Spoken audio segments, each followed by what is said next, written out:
has concluded. Questions without notice. Are there any questions? And I give the call to the Honourable Leader of the Opposition. Thank you very much, Mr Speaker. My questions to the Prime Minister.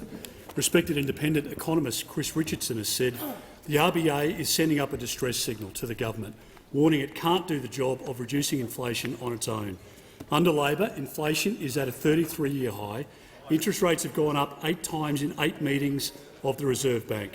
Every decision Labor has made has increased inflation and pushed interest rates higher than they need to be. Prime Minister, is this why interest rates are always higher under Labor? The Treasurer will cease interjection or will be warned. Give the call to the Prime Minister. Thanks very much, Mr. Speaker. Last Friday, I was listening to RN, and the New South Wales Treasurer said this: the Treasury of New South Wales have forecast inflation has peaked this year. There are significant headwinds being caused by the war in Ukraine, which is driving up the price of coal and gas, and that is feeding through to electricity prices. This is a global issue, and all reserve banks are fighting inflation.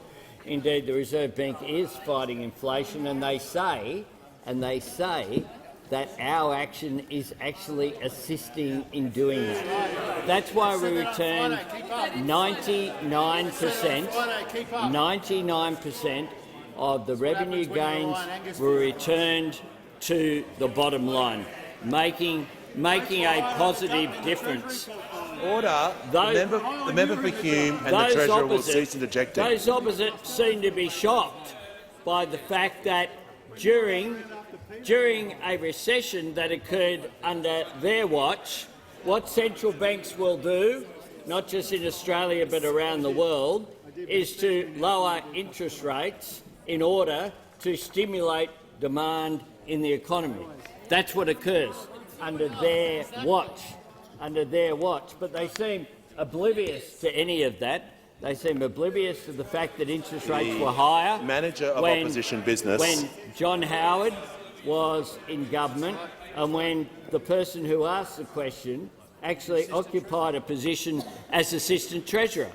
Now, I don't blame him personally for the fact that interest rates were higher when he was Assistant Treasurer than when they are now, but that is a fact, and perhaps it should be a cause for some self-reflection from the Leader of the Opposition. Order. There's far too much noise in the chamber. Give the call to the member for Lalor. Thank you, Mr Speaker. And my questions to the Treasurer. How will the Albanese Labor government's plans for more affordable housing help address some of the broader challenges in our economy? Give the call to the member to the Treasurer. Thanks, Mr Speaker, and thanks to the member for Lalor. The best thing to come out of the 2013 election. Appreciate the question. Mr Speaker. Order. The Treasurer. Order. Members on my left. The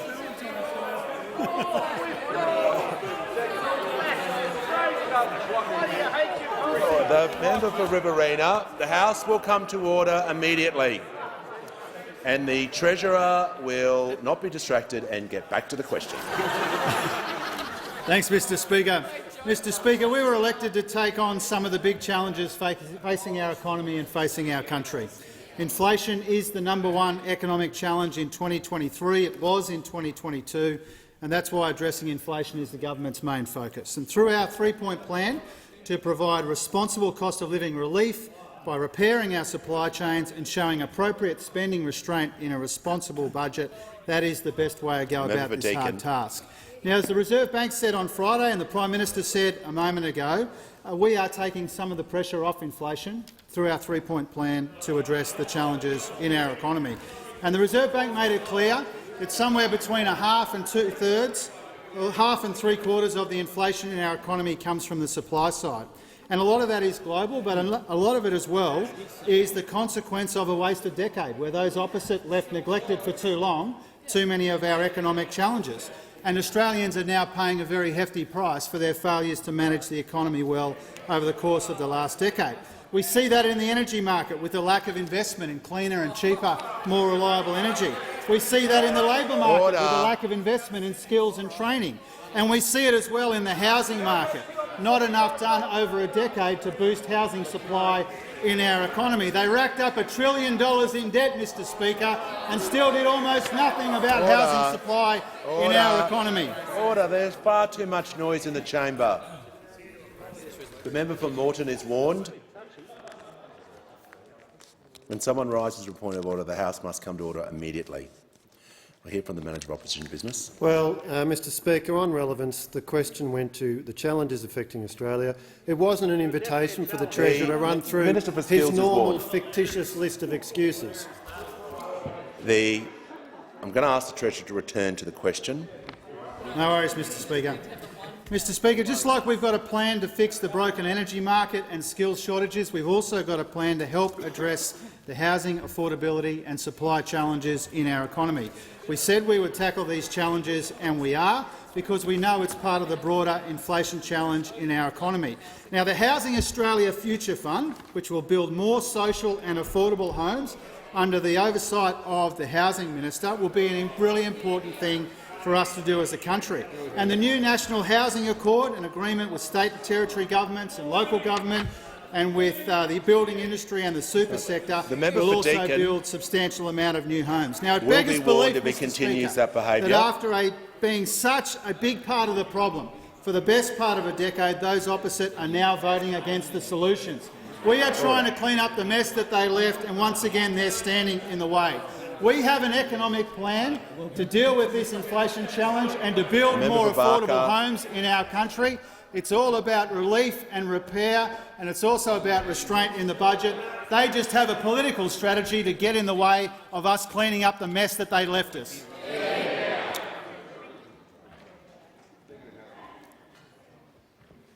I'll hear from the Deputy Leader of the Opposition.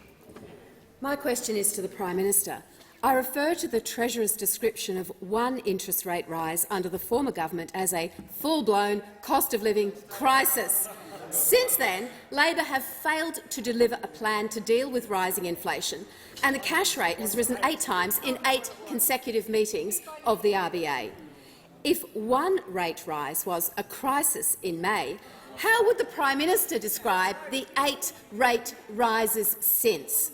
Why do Australian families always pay more under Labor? Order. I'll hear from the Prime Minister. He has the call. Well, nobody wants to see interest rates go up, but it's a reality The of a world Leader of the Opposition where there's will inflation. cease interjecting. Order. I think Australians understand that. There's a lot of pressure, upward pressure on interest rates at the moment. Well, it was his quote, not mine. That's what the Leader of the Opposition had to say.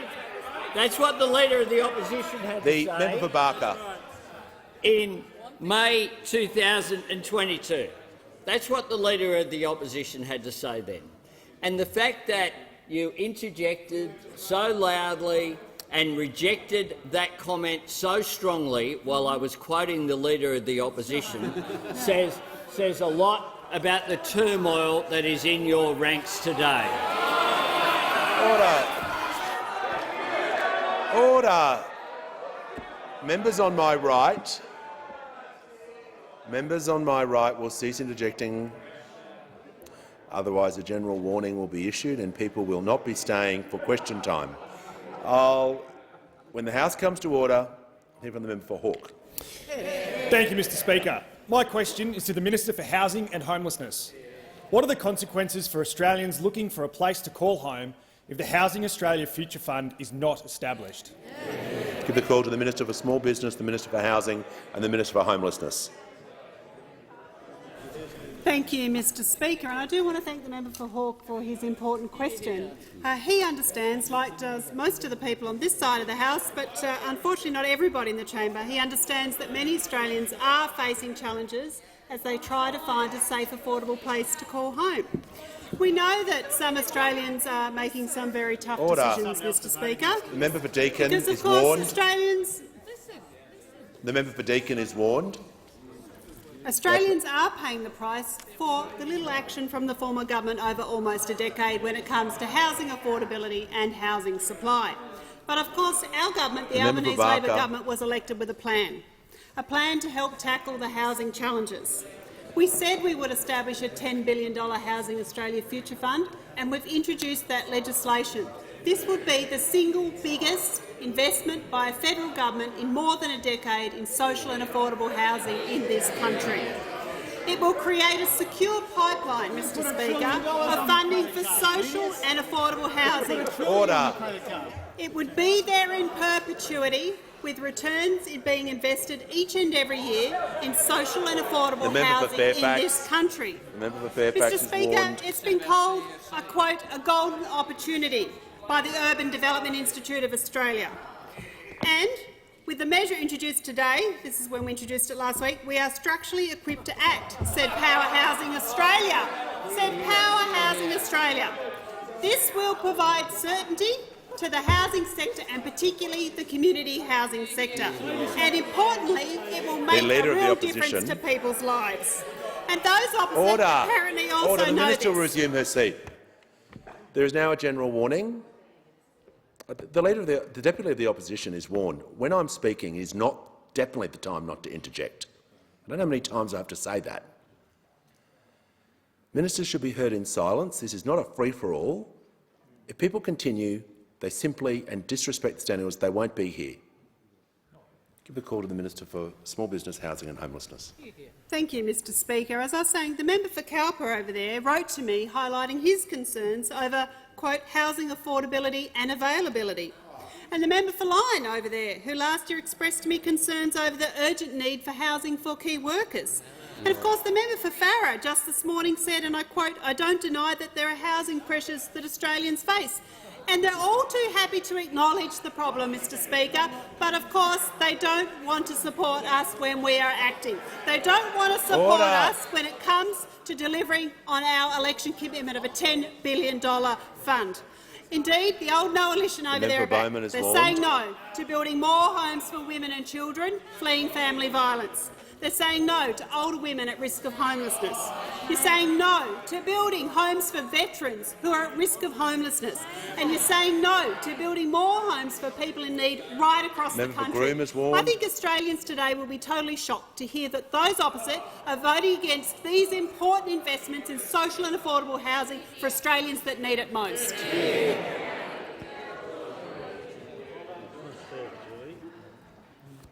I'll hear from the member for Curtin. My question is to the Prime Minister.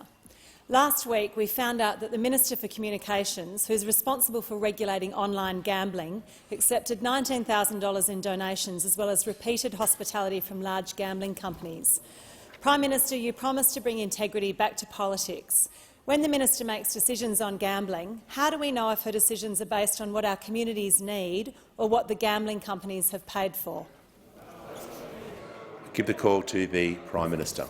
I thank the member for Curtin for her question and for her ongoing commitment to making sure that the political system that we all operate under is improved.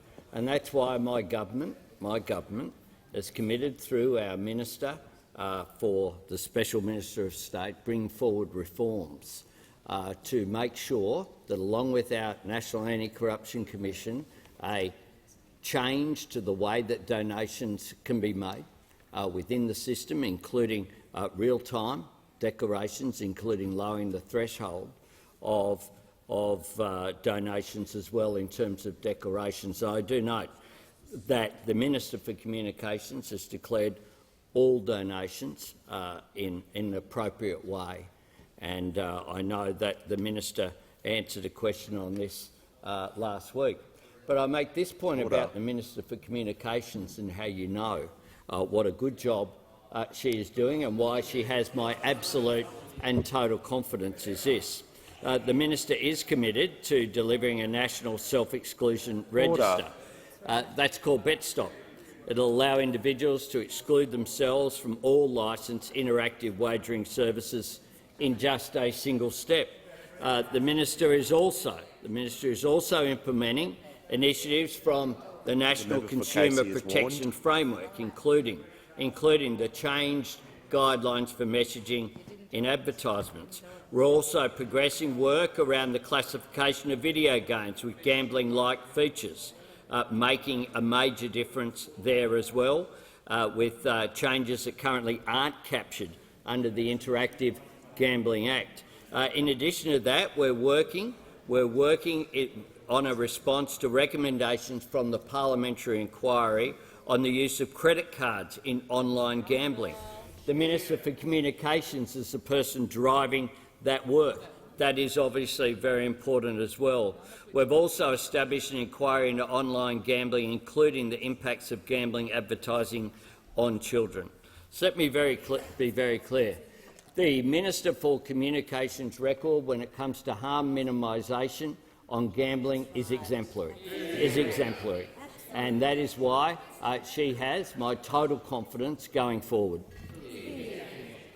Give the call to the honourable member for Jagga Jagga. Thank you, Speaker. My question is to the Minister for Social Services. How will the Housing Australia Future Fund help women and children experiencing family, domestic and sexual violence? What will delays to the fund mean for the implementation of the National Plan to End Violence Against Women and Children, including the Albanese government's goal to end violence in one generation? Give the call to the Minister for Social Services. Well, thank you, Speaker, and thank you to the member for Jagga Jagga for that question. Of course, ending violence in one generation against women and children is not going to be easy, but we are absolutely, as a government, committed. And that's why I was so pleased last week to see my colleague, the Minister for Housing and Homelessness, introduce the landmark legislation to deliver the single biggest investment in affordable and social housing in more than a decade. Of course, this was an election commitment, and we, by introducing this legislation, are delivering. But critically, of course, it will deliver 4,000 homes for women and children impacted by family and domestic violence or older women at risk of homelessness. Returns also from the fund will be used for the government's commitment to provide over $100 million for crisis and transitional housing options for women who are impacted. Of course, family and domestic violence is one of the main reasons women and children leave their homes in Australia, and it is the leading cause of homelessness for children. Of course, in October last year, the Albanese government, together with states and territories, launched the National Plan to End Violence Against Women and Children, which recognises the critical role that housing does play in ending gender-based violence. Of course, in October, the government's already taken action through delivering our announcement to deliver up to 720 safe places for women and children. But these houses allocated from the Housing Australia Future Fund are critical to complementing that investment, making sure that more options are available to more women. So therefore, it's incredibly disappointing that we've now learnt that those opposite are going to stand in the way of this investment. Of course, unaffordable, inadequate and insecure housing results in more than 7,000 women each year returning to violent homes because they have no place to live. It is confounding that those opposite will stand in the way of this important investment. Housing for women and children escaping violence should be above politics. It should be able to be put aside so that we can actually get on with the job. We must all be pulling in the same direction if we are going to achieve this. And I ask the opposition in a sincere way to reconsider their position on this. Reconsider this so that we can get on with the job of building affordable and safe houses in this country. The member for O'Connor.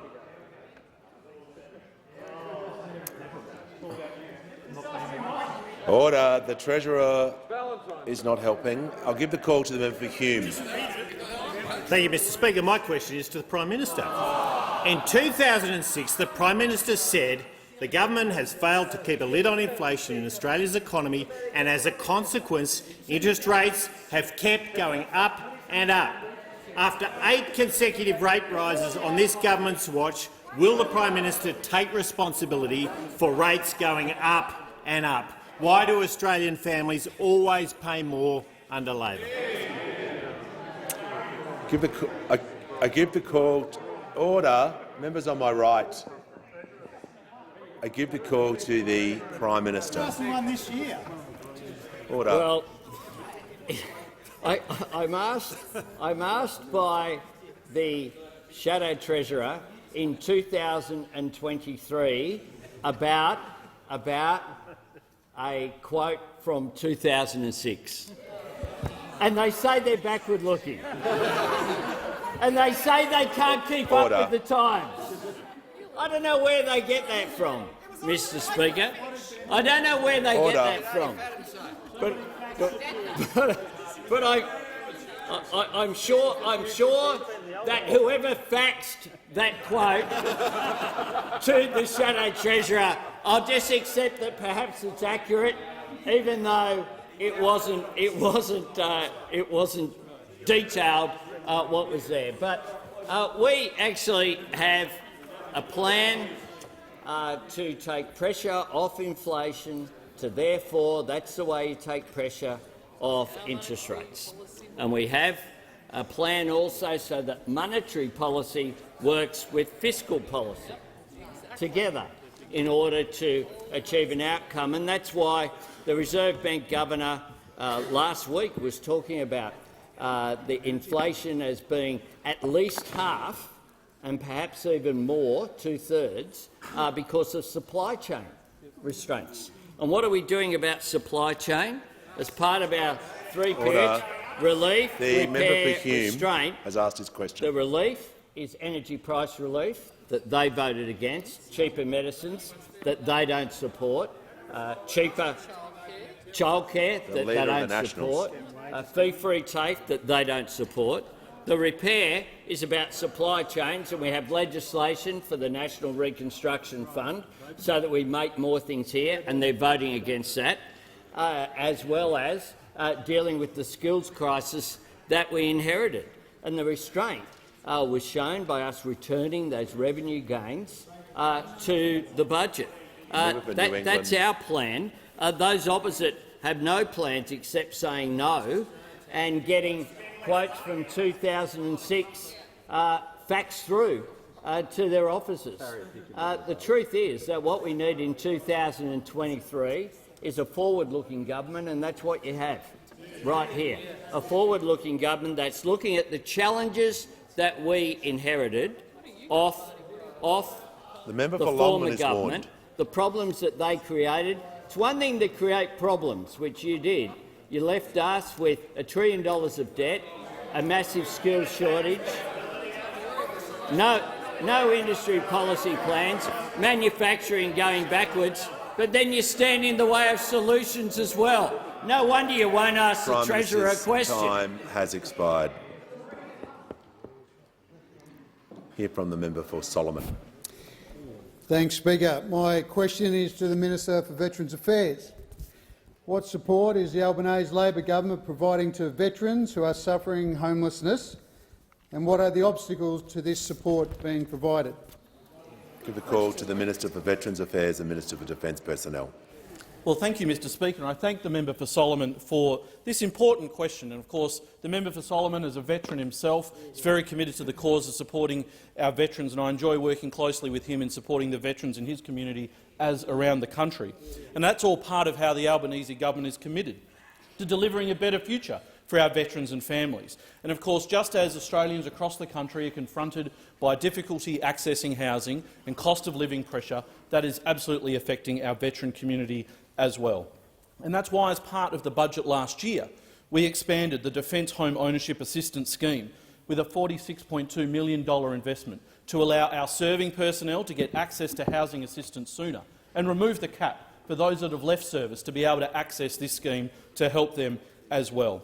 Because we know we have an obligation to support our veterans. We have an obligation to those that have put on our uniform to serve Australia, put themselves in harm's way to make sure that they are looked after. And too many veterans across this country are experiencing homelessness.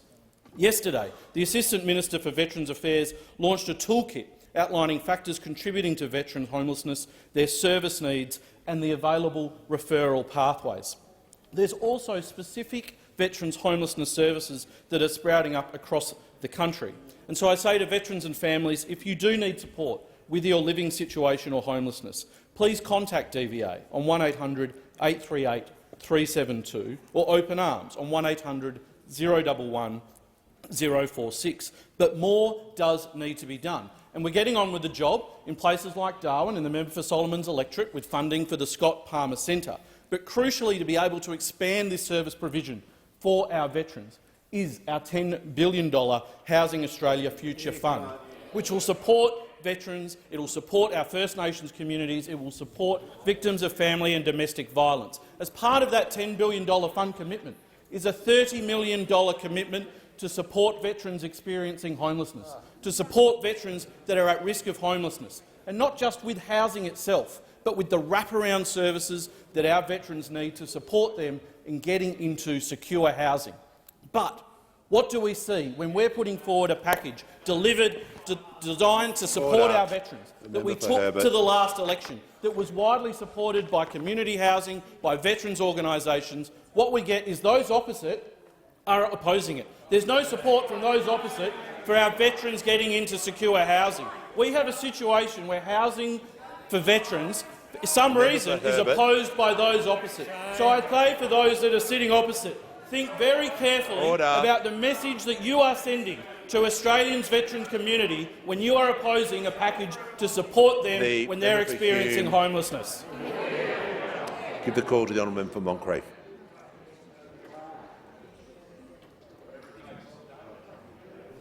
Thank you, Speaker. My question is to the Prime Minister.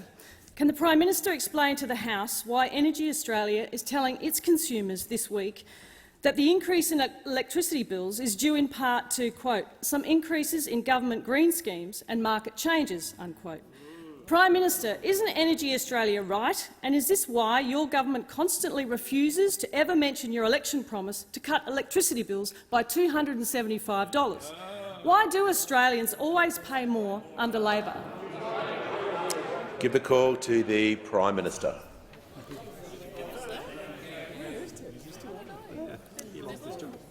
Prime Minister has the call. Thanks. I thank the member for her question.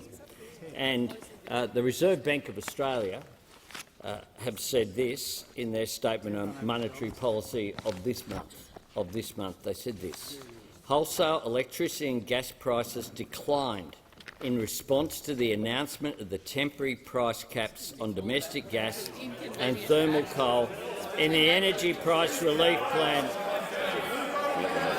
Order. There is far too much noise in the chamber. The Prime Minister will be heard in silence. If there is further interjections, people will leave the chamber immediately. The Prime Minister has the call. So, futures markets now suggest that wholesale electricity and gas prices will be lower in 2023. That's now, and 2024 than previously expected. Over this year and next. Order. Not just them. Claire Savage told Senate estimates yesterday. Order. In December, the National Cabinet announced an agreement for significant interventions in the wholesale gas, coal and electricity markets. We've seen futures markets fall materially since that time, and we think that will mitigate.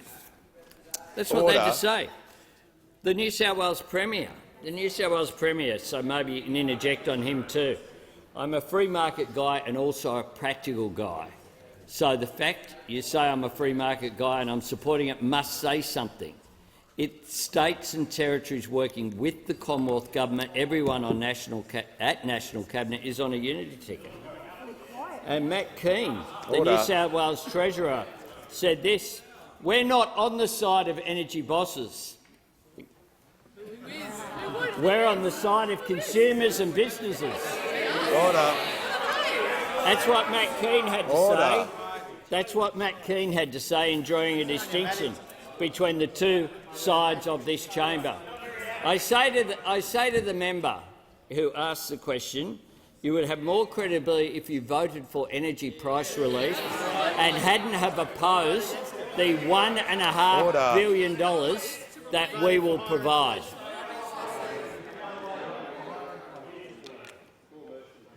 Order. Give the call to member Corangamite. Thank you, Speaker. My question is to the Minister for Industry and Science. Why is it important to invest in manufacturing jobs, and are there any threats to this investment? Yeah, good question. Give the call to the Minister for Industry and Science. Thanks, Speaker, and thanks to the member for Corangamite. Her state is a mighty contributor to manufacturing in this country, and there are at least or over 260,000 men and women in Victoria who owe their livelihoods to manufacturing. So it's a big deal. The government is delivering on our commitment to establish the National Reconstruction Fund. We took it to an election. We said we want to do it. We're going to do it, and that's what we're working on. It's a key plank in our effort to reduce this country's dependence on broken supply chains and help in our fight against inflation and to help reduce interest rates. The government's chosen priority areas of the economy with a view to growing jobs, playing to our current and emerging industrial strengths and our strategic national priorities. Again, we said we'd deliver, and we are. Manufacturing is critical, absolutely critical to an economy's health, because few other capabilities generate so many well-paying jobs. And if you look at it, it's the 7th largest employer.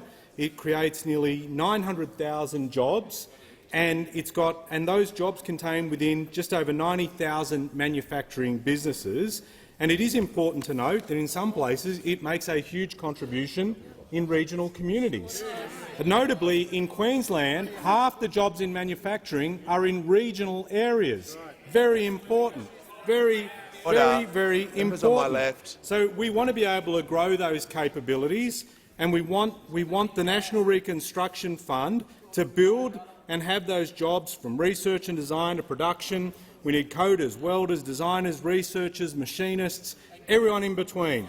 Everyone in between. And to make all this happen, we need expertise in key enabling capabilities. Now, the Liberals and Nationals, they say they're pro-manufacturing.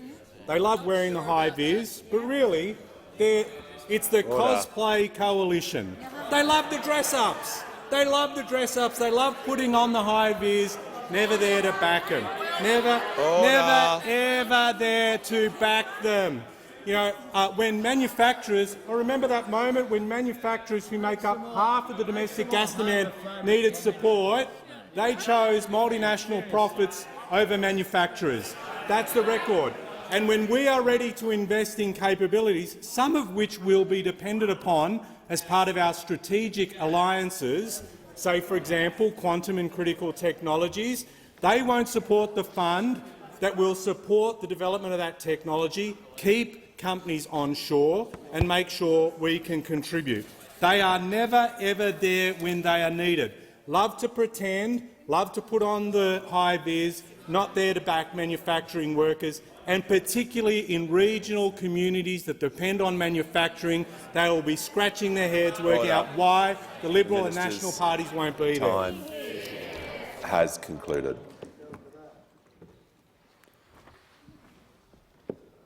I give the call to the member for Ford.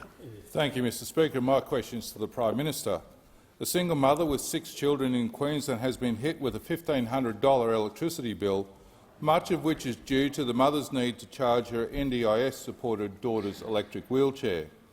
Given that a worker at the mother's electricity company privately told this struggling single mother that she will be paying her bill, and I quote, for the rest of her life, will the Prime Minister immediately apologise to this family for promising them a $275 annual cut to their power bill? Why do Australian families always pay more under Labor?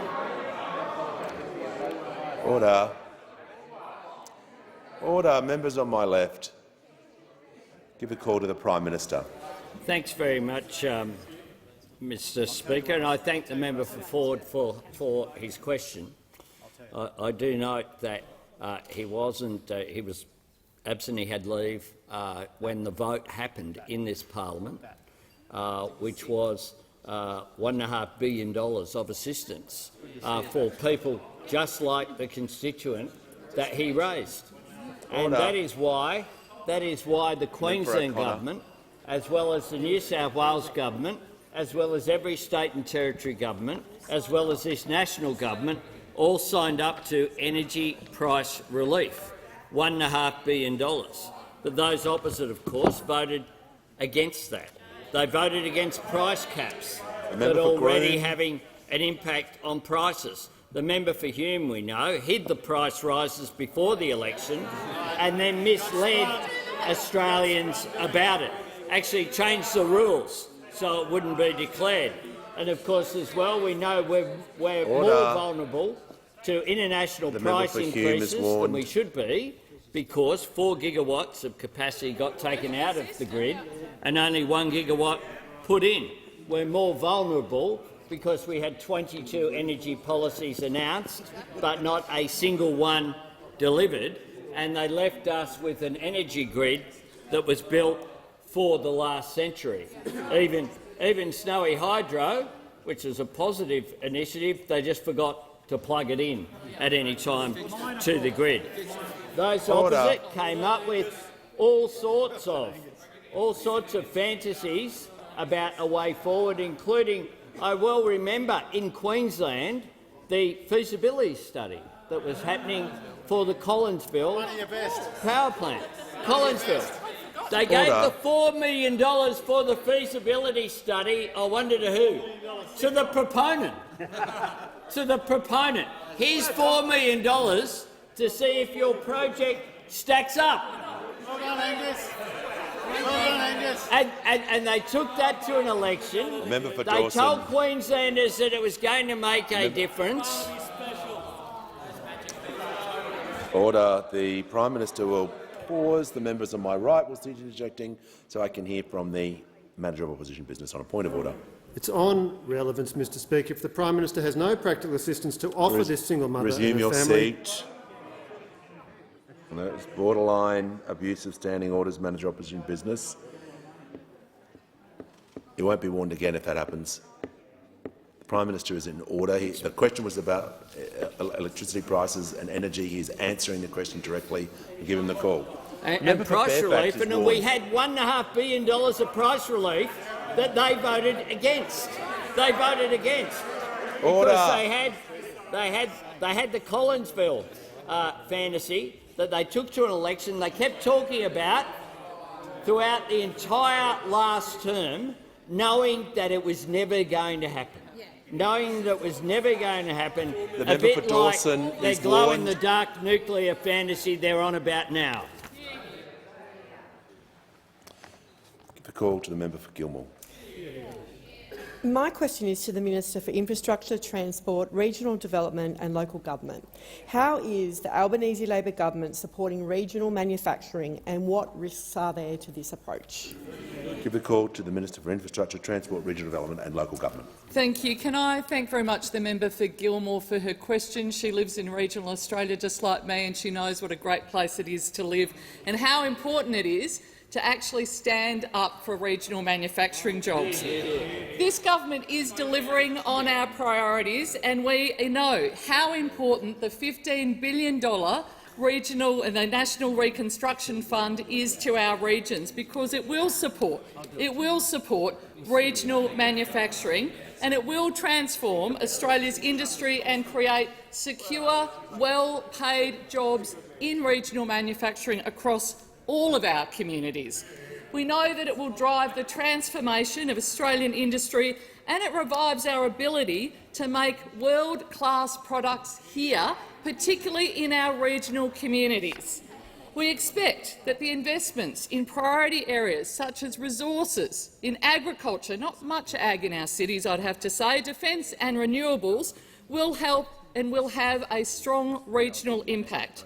Growth in these sectors, we know, will help regional areas diversify our economies, but they will also help transform our workforces and provide opportunities for young people in our regions into the future. It will drive economic development in our regions, boost our sovereign capability, and it diversifies the nation's economy and helps secure jobs in our regions. And I'll tell you what other people are saying about this fund. If you go to Townsville Enterprise has endorsed the fund's designs, and they have said it will provide an opportunity for those early-stage projects in emerging industries to gain access to funding and will encourage private investment in the region. Latrobe City Council provides their support for the fund, and it wants it to invest in projects that leverage the strength of the regions to provide a secure, long-term, meaningful jobs. This fund will also support our rail manufacturing plan. The Minister will pause. The member for Herbert is continuing interjecting. You'll leave the chamber under 94A. The Minister in continuation. Thank you so much, Mr Speaker. Our rail manufacturing plan, a plan to build more trains here, more jobs in our regions like Maryborough and in Ballarat in my own hometown. We know that the fund will help transform that manufacturing to build more rail jobs. 4,000 jobs are already in rail, and we've seen good Labor state governments invest in it, and this is what this fund will help to do. The truth is, of those opposite, that when it comes to regional Australia and regional jobs, that they've buried their heads in the sand for the last decade, failed to support regional jobs. We know on this side of the House just how important regional manufacturing is for long-term jobs, and I cannot believe that a regional member of this place would be voting against this fund. Give the call to the honourable member for Fowler. Thank you, Speaker. My question is to the Prime Minister. Federal grants are integral to every electorate's community groups. Recent media reports that a staffer of the former member for Fowler had been given nearly $40,000 in 3 rounds of grants for an organisation based outside the electorate. Given the staffer did not disclose a conflict of interest to the selection committee, local community groups have now raised concerns. What steps will the government take to investigate the matter to restore integrity and transparency in the grants process?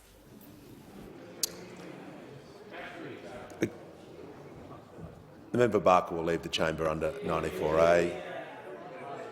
I've made it crystal clear that is not the time to interject when ministers are on their feet before they even start talking, including the Prime Minister. He has the call. Thanks very much, Mr Speaker. Well, the minister responsible and the government have made it very clear that we are making changes to the way that grants are given.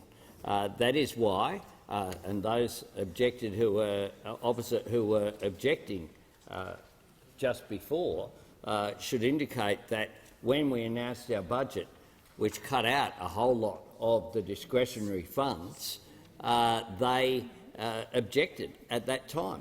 That's why we're putting integrity back into the system.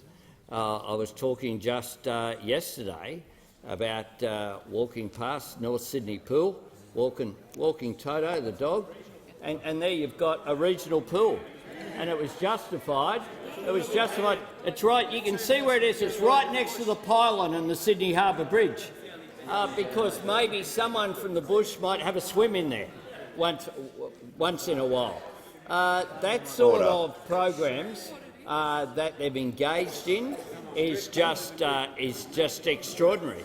And the former government did not have enough transparency in the way that they conducted these programs. We're making sure that we do going forward, and that's why, as well, you won't see from this government the sort of disgraceful rorting of bushfire funds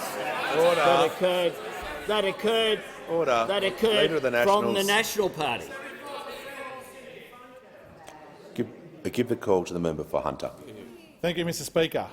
My question is to the Minister for Defence Industry.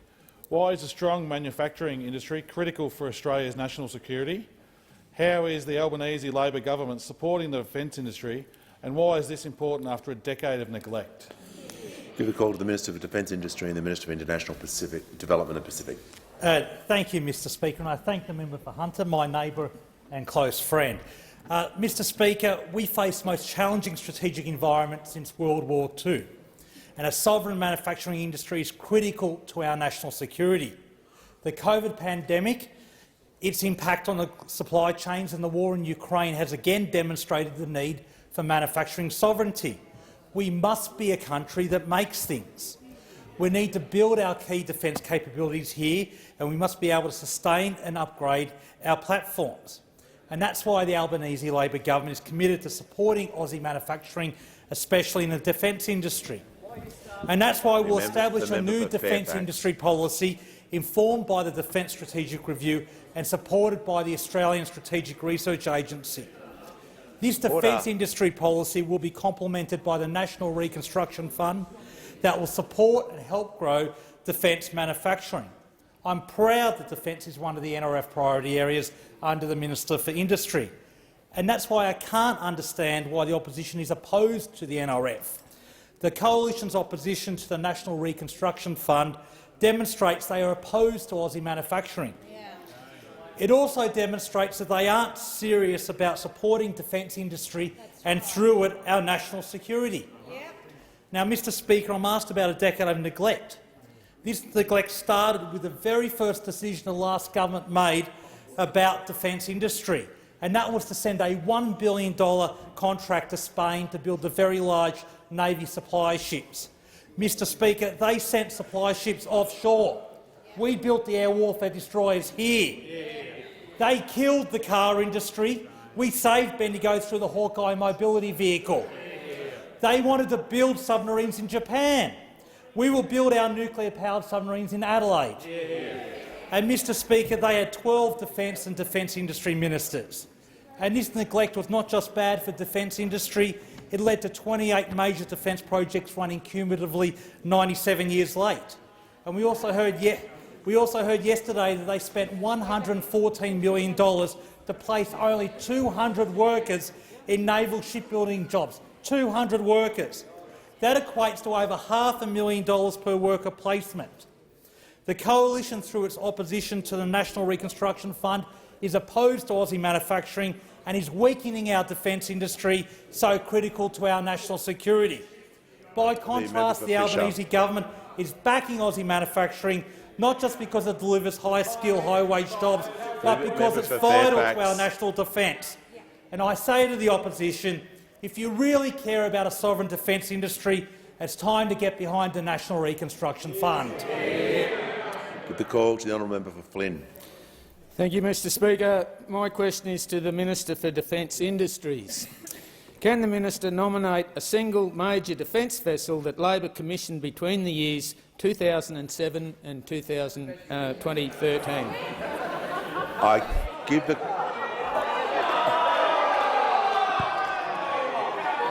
order. The members on my left and the Minister for Climate Change. The House, the Minister for Home Affairs will cease interjecting. I want to hear from the Leader of the House. Mr Speaker, I'm just trying to find any part of that question that's part of the minister's current responsibility. The order. I'll hear from the Manager of Opposition Business. Well, Mr Speaker, it clearly goes to precisely the matters that the minister has just been talking about. Exactly. Well, the difficulty with that is you didn't link it to his former answer that you just said. If that had happened, the question would have been in order. Look, I'm going to allow it. It's a very, very loose question, and the minister is entitled to answer that question any way he sees fit. And I give him order. I give him the call.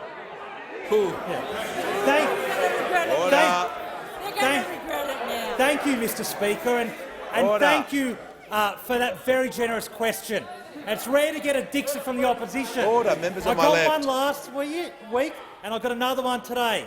So, Mr Speaker, I'm invited to contrast our performance on defence with those opposite, and I'll do that any day.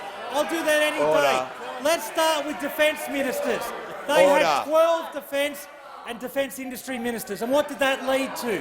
28 major projects, 97 years cumulatively late. And let's go through some of my favourites. 97 years late. Let's go through some of my favourites.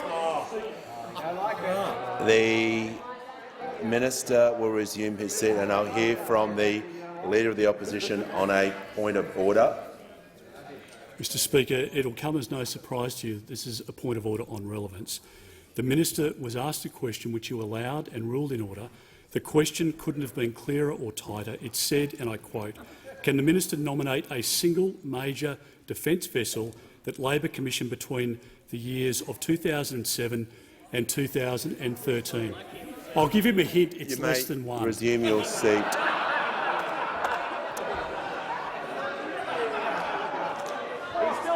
The member for Fairfax. The House will come to order. The minister is being relevant and he continues with his answer. Give him the call. Order. Thank you, Mr Speaker. Thank you, Mr Speaker. And I'm proud of the fact that construction of the air warfare destroyers began in 2009. Order. I'm proud of that. I'm proud that we had to intervene in that project to save jobs in Melbourne when they gave part of that contract to a tin pot company in North Queensland that had 2 employees. 2 employees. They tasked a company to build our air warfare destroyers that had 2 staff members, Mr Deputy Speaker. I'm proud to talk about defence any time. 28 major projects, 97 years late. And let's go through some of the highlights. $1.5 billion on battle lift aircraft that can't fly into battlefields. That's my favourite, Mr Deputy Speaker. Goldfish lasted longer than defence ministers under them. Goldfish lasted longer. Let's go through some of the other projects. Order. Helicopters where the door wasn't wide enough to fire a machine gun while soldiers came out. That's another good one, Mr Deputy Speaker. And if they want to go back further, the Sea Sprite helicopter, where those opposite spent $1.4 billion and delivered 0 helicopters. 0 helicopters, Mr Deputy Speaker. Order. So we're proud to have delivered the air warfare destroyer. We're proud to be making record investments in defence. We're proud to have members in this government who actually want to be in this portfolio. By contrast, they had a defence minister who said he wouldn't trust the workers of Adelaide to build a canoe. He wouldn't trust the workers of Adelaide to build a canoe. And that's why they wanted to send the submarines off to Adelaide, off to Japan. That's why we're building the submarines in Adelaide. That's why they wanted to build the submarines in Japan. We're proud of our record. They were all press release, not about delivery at all. Unlike us, who will deliver for defence and will deliver for our nation.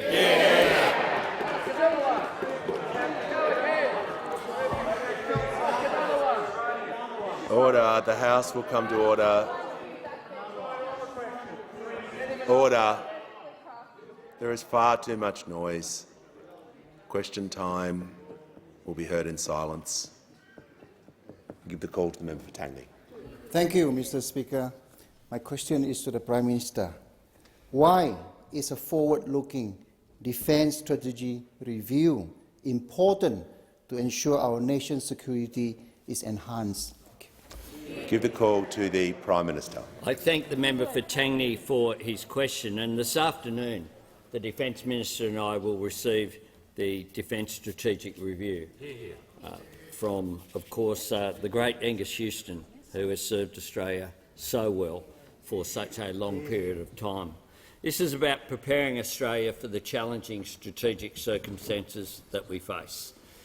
We committed, and I announced well before the election, a Defence Force posture review, but we decided, of course, to elevate that to a full strategic review, looking at not just where our Defence Force assets were, but what our Defence Force assets are, so that we improve our capability. Because it's not, of course, just about how many dollars are spent, it's about whether those dollars are going towards creating capability improvements to defend our nation.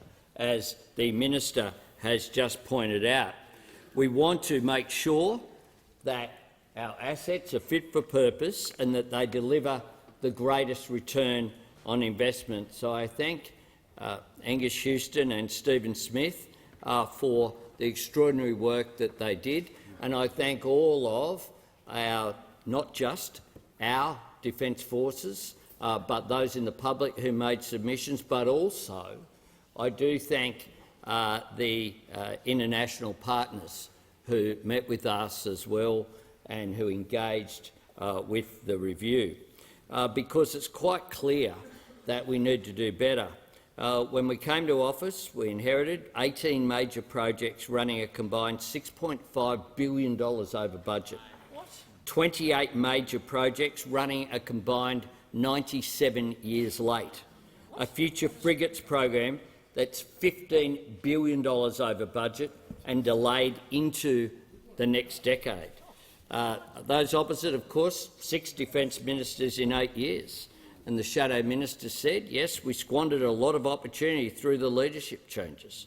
The former minister himself, the Leader of the Opposition, said last year, I wish that we could have acquired more capability within defence earlier.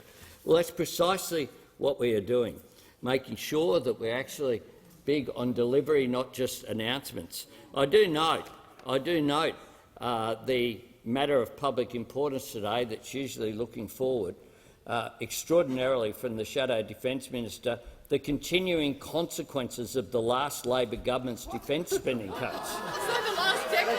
It's like the last decade just didn't happen.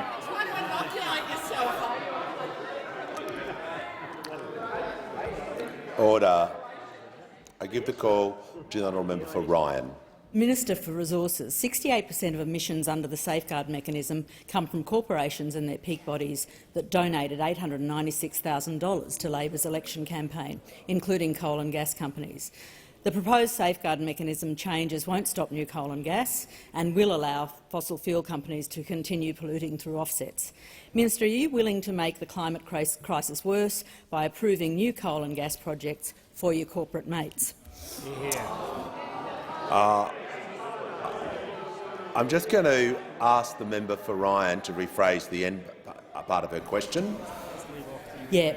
I'll ask her to repeat the question. I'll ask her to rephrase the end part of the question. Are you willing to make the climate crisis worse by approving new coal and gas projects? Thank you. Give the call to the Minister for Resources and Northern Australia. Thanks, Mr Speaker, and I thank. Well, I don't actually really thank the member for a question. I think it's I think it's immature and beneath your position in this place. Certainly, the tone you adopted toward the end.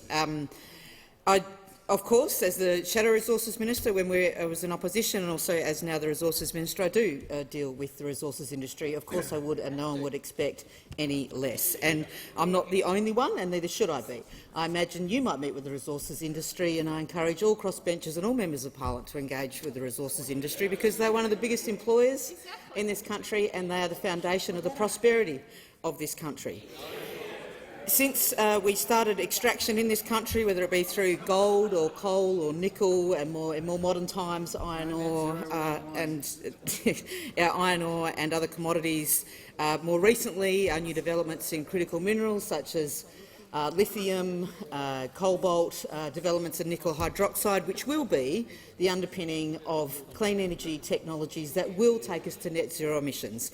All these industries, the industries that have been existent in this country since the 1880s, through extraction right through to today, will play a part in our economy for many years to come. And I think, quite frankly, everyone in this House should respect their role in our economy instead of placing slights on them like I think has just happened. The Safeguards Mechanism is a part of this government's proactive response and active response to climate change in this country. All projects, and it's not just in the resources sector, there are other sectors that emit. They will be subject to it, and this government will make sure they are accountable for their emissions so they lower them, whether it be through reducing their own emissions, changing their technology, adopting new technology, or through credible offsets in this country that we can have confidence in. And I acknowledge the report of Professor Ian Chubb, the former Chief Scientist, and the work that the Minister for Climate Change and Energy is doing in regarding making sure that people, the community, the wider community, can have confidence in those offsets. Because the truth of the matter is for a number of years we will still need to use some fossil fuels to get us through this. We want to increase activity in renewables. We have a commitment to net zero emissions by 2050, but even as the International Energy Agency has acknowledged, we will need to keep using products such as gas to make sure we can process critical minerals, which will be required. You are shaking your head. I can see you shaking your head. And you seem to not believe me when I tell you that to process rare earths and critical minerals, which are the basis of all clean energy technology, you will need gas to process it. And they do, and gas companies do have to reach net zero emissions, and they will be held accountable by this government. Order. I give the call to the honourable member for Holt. Thank you, Mr Speaker. My question is to the Deputy Prime Minister. What are the continuing consequences for the Albanese government of the previous government's incompetent spending decisions in defence? Thank you. Give the call to the Deputy Prime Minister and Minister for Defence. Order. Order. Members on my right, I would like to hear from the Manager of Opposition Business. Well, Mr Speaker, to take up the point that the Leader of the House made earlier, how are decisions of the previous government within the current minister's area of responsibility?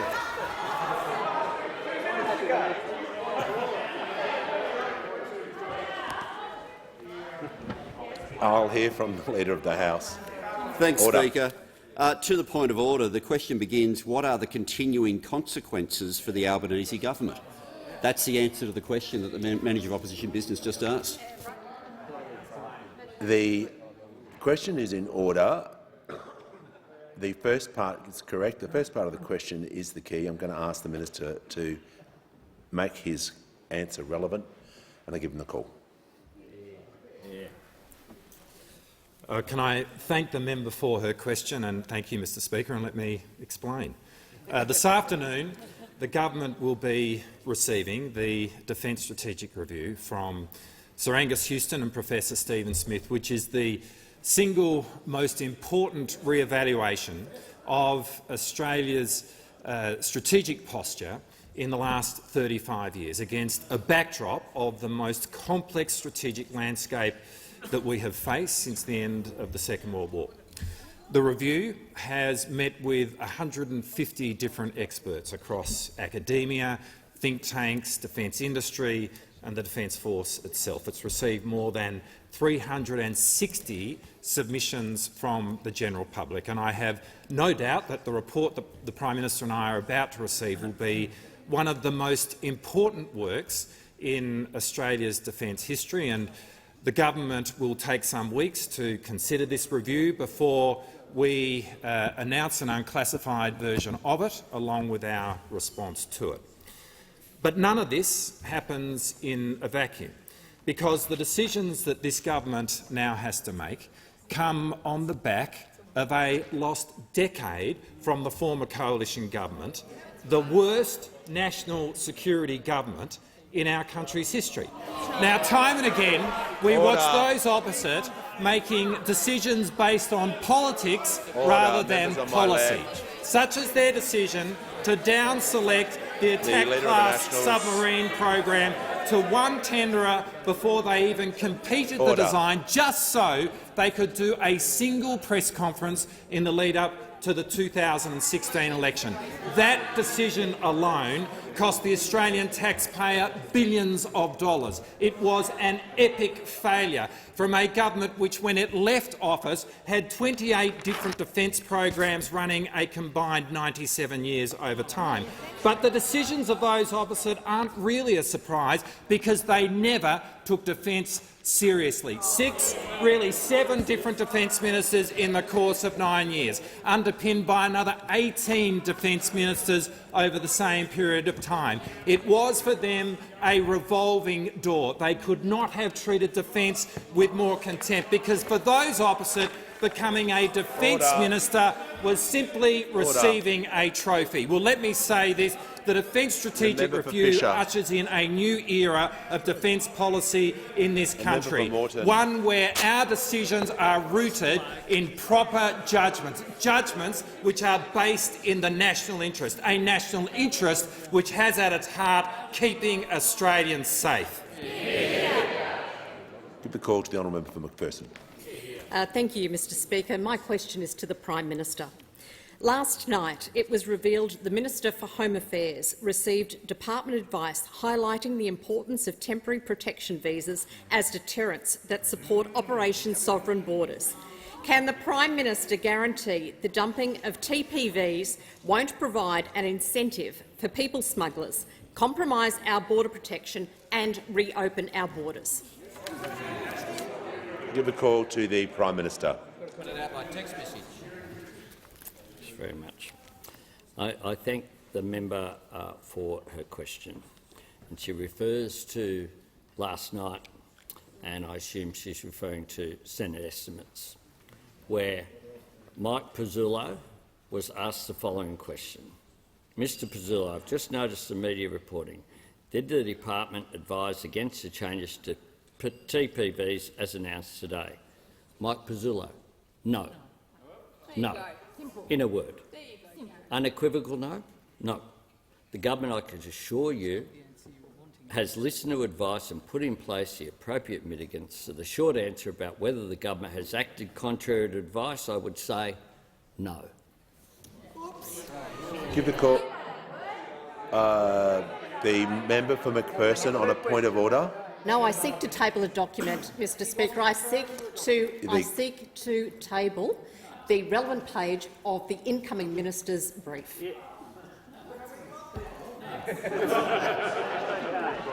don't really need the brief. That's not the procedure.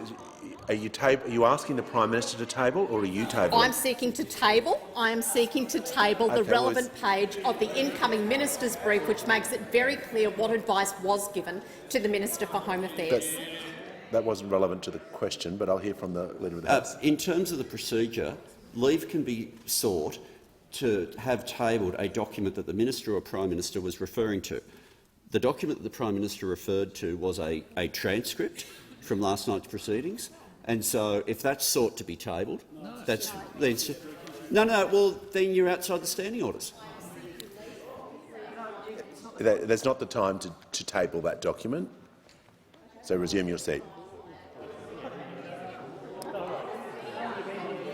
Okay, resume your seat. Order the Minister for Home Affairs.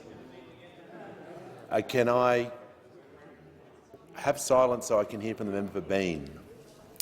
Speaker, my question is to the Minister for Health and Aged Care. How is the Albanese Labor government making health care more affordable, and why is this a priority for the government?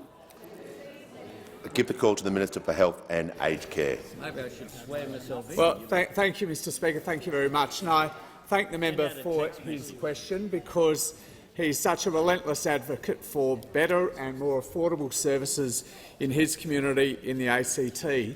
And he tells me very regularly, as do the other members of this territory, that it's never been harder to see a doctor than it is right now, and it's never been more expensive. And theirs is exactly the message that we're receiving across the country. And I think if members opposite were honest, they'd be saying their constituents were telling them that as a result of 9 years of cuts and neglect to Medicare, in particular the Medicare rebate freeze that went on for 6 long years, general practice is in the most parlous state that it has been in for 40 years. Where Australians have to pay gap fees, those gap fees have skyrocketed. More Australians than ever before are having to reach into their own pocket when they see a GP. For the first time— thank you.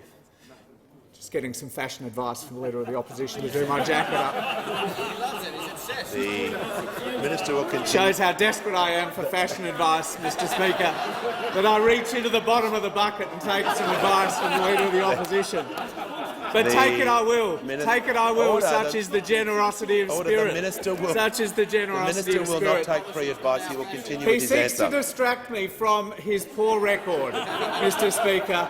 The man voted by Australia's doctors as the worst health minister in the Medicare era seeks to distract me with some pretty straightforward fashion advice, but I won't be distracted, because Australians know that if they're paying a gap for the first time in the history of Medicare, they're paying a gap that is actually higher than the Medicare rebate itself to see a GP. But Mr. Speaker, protect me. The minister will just get on with his answer, and the Leader of the Opposition will cease interjecting and giving passionate advice. The Leader, do the button the minister up, will undo continue. the button. To see a specialist, Mr. Speaker, to see a specialist, gap fees have skyrocketed by more than 100%. And this didn't happen out of thin air. Australians remember that after promising Australians that there would be no cuts to health, this health minister, now the Leader of the Opposition, tried to introduce a tax on every single visit to the doctor by every single Australian, pensioners, concession card holders, a tax that would have wrecked the model of Medicare that had been such a cherished part of our social fabric. So I say to the member for Bean and to all members of this House, get behind the fact that this government has made strengthening Medicare the centrepiece of our health policy, because we know how strong Medicare can be. Give the call to the member for Banks. Thank you, Mr. Speaker. My question is to the Minister for Communications. According to the Australian Electoral Commission, just 33% of electorates outside of metropolitan Australia are held by the Labor Party. But under the government's improving mobile coverage round of the Mobile Black Spot program, 74% of locations are in Labor-held electorates. How many of these locations were chosen based on advice from the minister's department? Order. I give the call to the Minister for Communications, the Minister for Regional Development, and the member for Macquarie will cease interjecting. Order. Thank you. Thank you, Mr. Leader Speaker, of the Opposition. and I thank the member for his question. Improving access, especially to regional communications, is a top priority for the Albanese government. And the member for the Casey will leave the benefit chamber of the member, I will set out the different elements of our plan to do so. The government's election commitment of $40 million for the Improving Mobile Coverage round of the Mobile Black Spot program is to address mobile connectivity concerns at 54 target locations around Australia. The locations were based on feedback from communities to local members, councils and mobile carriers, including reported coverage and capacity concerns, natural disaster risks, areas affected by bushfire and safety along transport routes. The important thing here, Mr. Speaker, is that these were election commitments. They were incorporated in Labor's pre-election costings. In other words, Mr. Speaker, we are delivering on our election commitments because we funded them in our budget. Now, Mr. Speaker, this can't be on relevance. The minister is being directly relevant to the question, so it can't be a point of order on relevance. Otherwise, there will be consequences for abuse of the standing orders. I give the call to the member for Banks. Mr. Speaker, the question very clearly asked. What is the point of order? It was relevant. You may leave the chamber under 94A. No. The minister. Order. I'll hear from the manager. Well, Mr. Speaker, with great respect, if you are to say to this side that we cannot raise a point of order on relevance, which is in the standing orders, the wording of this question is quite precise. Were the locations based on advice from the minister's department? The minister has not addressed that. Order. Order. I'll deal with this. Yes, it is correct. Points of order can be taken on relevance. If a minister is answering directly about the question, it may not be the specific answer you want, that is not a time to simply get up and ask for a point of order on relevance. I warned the member about that. The minister is being relevant, and if that standing order is going to be abused, there will be consequences. I return the minister to the dispatch box to continue with her answer. thank you, Mr. Speaker.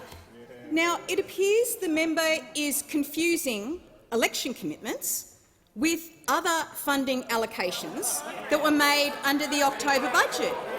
And now, Mr. Speaker, we also have public consultation on the draft grant opportunity guidelines from the 14th of November to the 28th of November 2022, conducted by the department. And the feedback provided in the consultation process was used to prepare the final grant opportunity guidelines that were published on the 2nd of February. Now, let's be very clear, Mr Speaker. We also have, under our Better Connectivity Plan, $150 million over 2 streams. There is $100 million for place-based connectivity solutions and $50 million for mobile black spot solutions to deliver new mobile coverage to regional, rural and remote areas. So, Mr Speaker, it is very clear that under this program, which is an election commitment for which guidelines went out to the public to determine, for which we had and the Leader of the Nationals. For which we had, Mr Speaker, commitments to improve connectivity in areas which had elevated bushfire and flooding risk right across Australia, Mr Speaker. We had local communities contribute to these draft guidelines, and what I would say to those opposite is I would encourage them to work with their local communities on these rounds of black spots funding, for which the guidelines have been open for public consultation, Mr Speaker. But this government is delivering on its election commitments. This government urges those to do the best by their local community and participate in that process. Has concluded. The Assistant Treasurer is warned. Give the call to the member for Newcastle. Thank you, Mr Speaker. My question is to the Minister for Government Services. What is the Royal Commission into Robodebt revealing about the previous government's awareness of faults in their scheme, and how has the government changed its approach? Well done. Give the call to the Minister for Government Services. I thank the member for Newcastle for her question. The Robodebt illegal scheme was a shocking piece of public administration, and anyone who tries to say otherwise is in denial about the consequences. At the heart of the Royal Commission, you are running a protection racket. The Minister will resume his seat.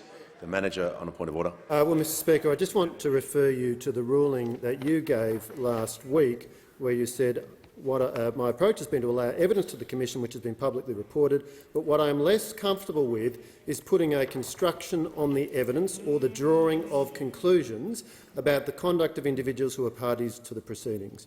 The Minister did this repeatedly yesterday. He's already started doing it again today, only 18 seconds in, and I would urge you to remind the Minister of the ruling that you have appropriately made. Thank you.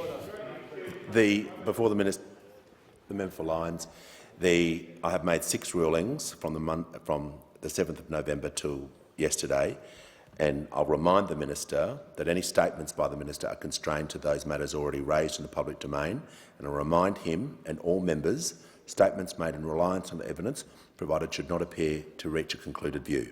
So I want to hear the answer to the question, but with that in mind, and I'll give him the call. Thanks, Mr Speaker. A key witness has emerged in the Royal Commission to help explain how an unlawful scheme can run for 4.5 years without it being publicly identified as unlawful by ministers. This witness I refer to is Professor Terry Carney. He's an emeritus professor. He's taught thousands of law students from Sydney University to Monash University. He's served on the AAT and its predecessor bodies for 4 decades. Now, he's identified 210 cases that were decided by the AAT over 3 years, decided on questions of lawfulness. So 210 cases. All were in favour of the applicant, not the Commonwealth. He decided 5 of them himself. So he's reviewed the whole list, found 210. He ruled on 5 of them himself. He's gone to the heart of the explanation how an unlawful scheme run by ministers, how did they not know about it? How was it see no evil, hear no evil, plausibly deniable? We didn't know. What he said is with 210 cases, when governments lose cases on the law, this goes for all governments of all persuasions across our time, when you lose a case on the law, you either choose to act on the decision or you choose to appeal it. but neither happened in 210 cases. They did nothing. Now, one case maybe slipped under the radar, 2 cases, 3 cases, but it does really strain the credibility that you can have 210 cases over 3 years. Nothing to see here, Your Honour. I'm going to ask the minister to return back to the question and not to give a concluded view while the Royal Commission is underway and give him the call. It is a matter of fact that Professor Carney looked at 210 cases and the then government didn't do anything. Like, literally, did nothing. They didn't question the law that they were operating under.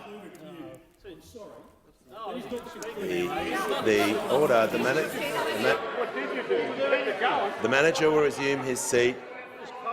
The minister has one more chance. I want him to answer the question, which was about the Minister for Skills is on a warning. The question was about the Royal Commission revealing faults in the robo scheme and what has the government changed in that approach. Yeah. I'm reminding him for the final time not to give a concluded view, otherwise I will sit him down and I return him back to the question. Well, I won't give a concluded view, certainly not. Just stating the facts. 210 cases, nothing happened. The problem is that we see this pattern in the evidence emerging. Oh, sorry, one thing happened. Professor Carney didn't get renewed in his position in 2017. So we've got a missing $1 million report, shelved. We've got the Masterton legal opinion, never revealed. On 140 occasions, coalition ministers said, I don't recall. The evidence, you don't have to draw a concluded view yet, but we know where it's going.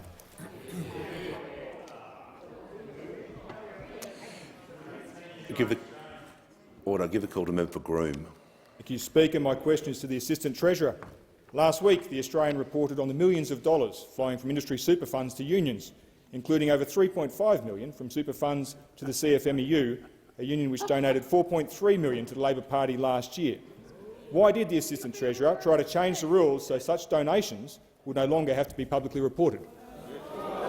Give a call to the Assistant Treasurer. I thank the member for his question.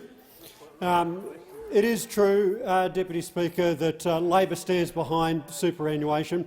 30 years of history. It is making our economy stronger.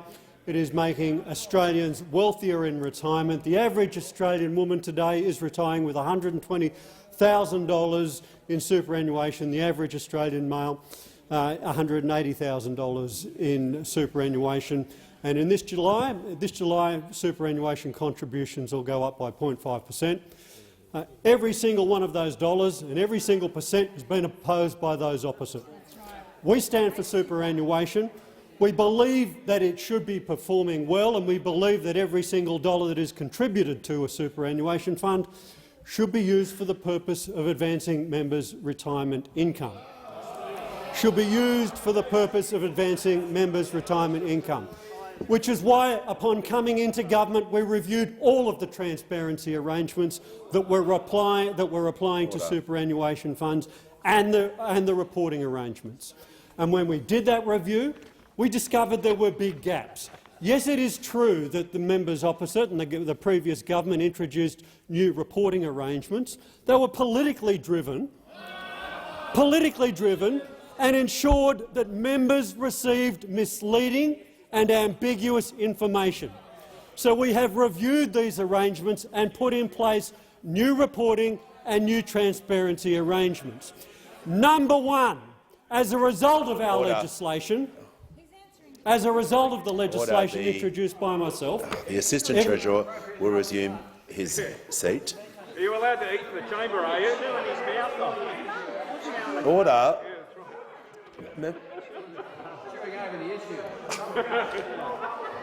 Members on my right will cease interjecting.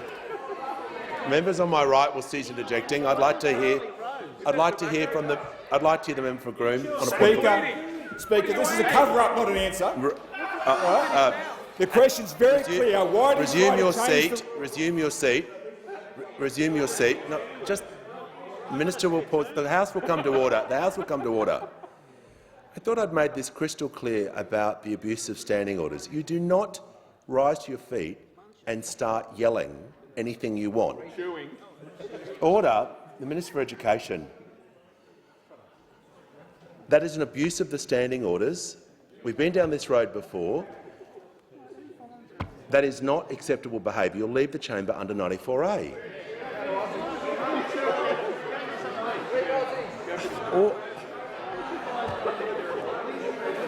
Order.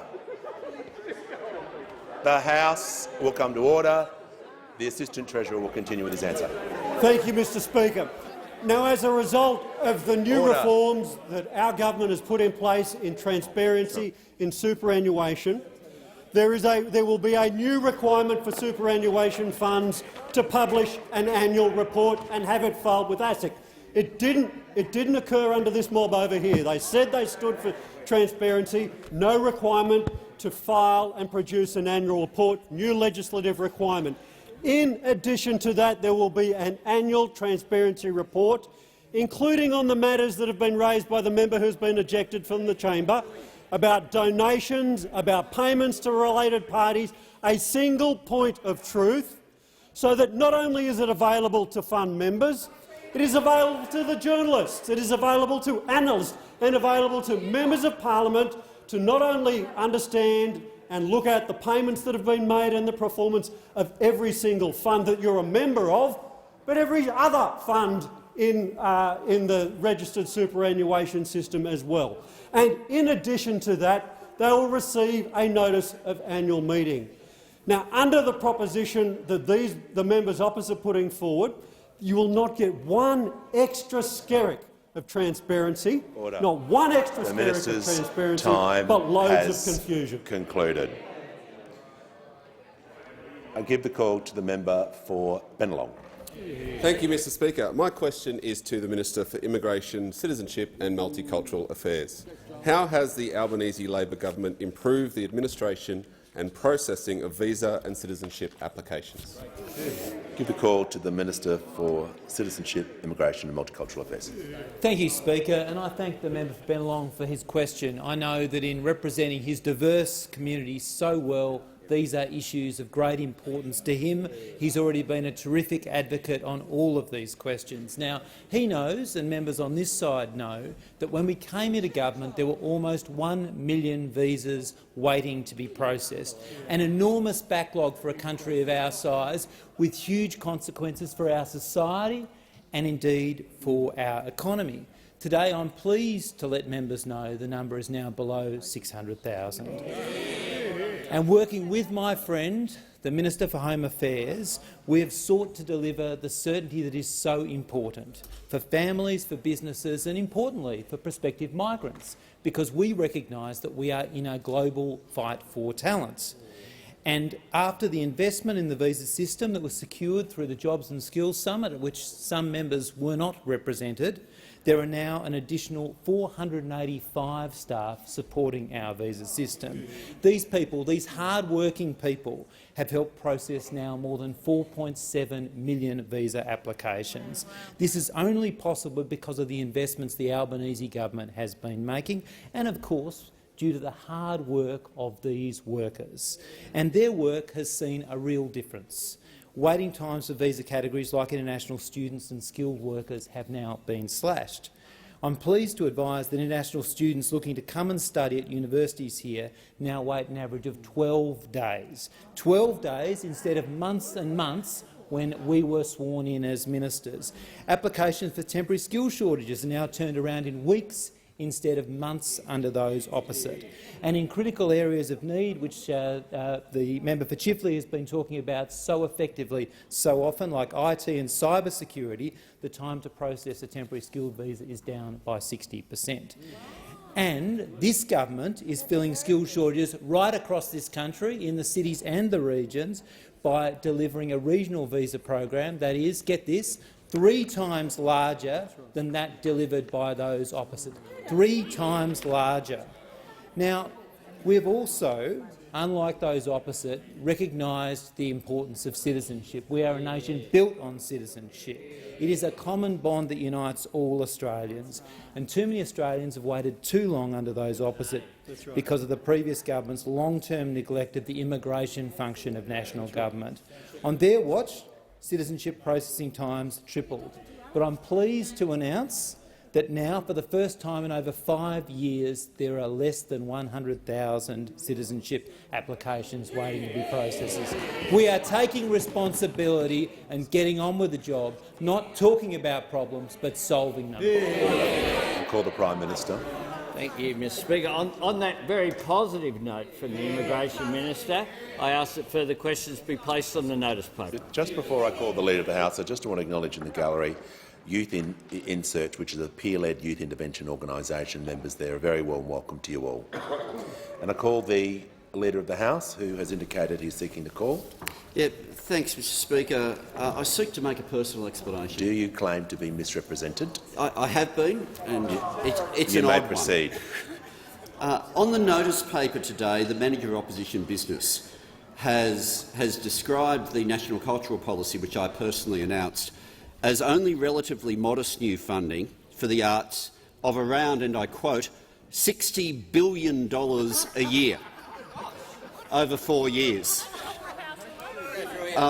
Order. Order.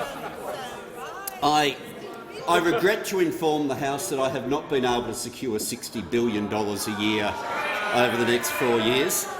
I can now understand how the Leppington Triangle happened, and while I certainly hope to keep the position of Minister for the Arts, I'd be really happy to have him on ERC. The member from McPherson is seeking the call, and I give her the call. Yes, thank you, Speaker. In accordance with Standing Order 105B, I wish to draw your attention to the questions in writing asked of the Minister for Home Affairs and Minister for Cyber Security, numbers 68, 65, 64, 63 and 61, and the Attorney-General number 62. I ask you, Mr Speaker, to write to the aforementioned minister seeking reasons for the delay in answering these 6 questions. Thank you. I shall write to the ministers responsible under the standing orders and call the Minister for Infrastructure, who's seeking the call. Thank you very much, Mr Speaker. I seek to make a personal explanation. Do you claim to be misrepresented? I do, most grievously. You may proceed. In a similar vein to the member just previously, both the member for Mallee and the Shadow Minister for Infrastructure put out a press release recently claiming that I had cut $123 billion out of the Western Highway, which also runs through my electorate. It would be gold paved if we had spent $123 billion. We have done no such thing. And we'll move to papers, and I call the Leader of the House. Mr Speaker, documents are tabled in accordance with the list circulated to honourable members earlier today. Full details of the documents will be recorded in the votes and proceedings. I've received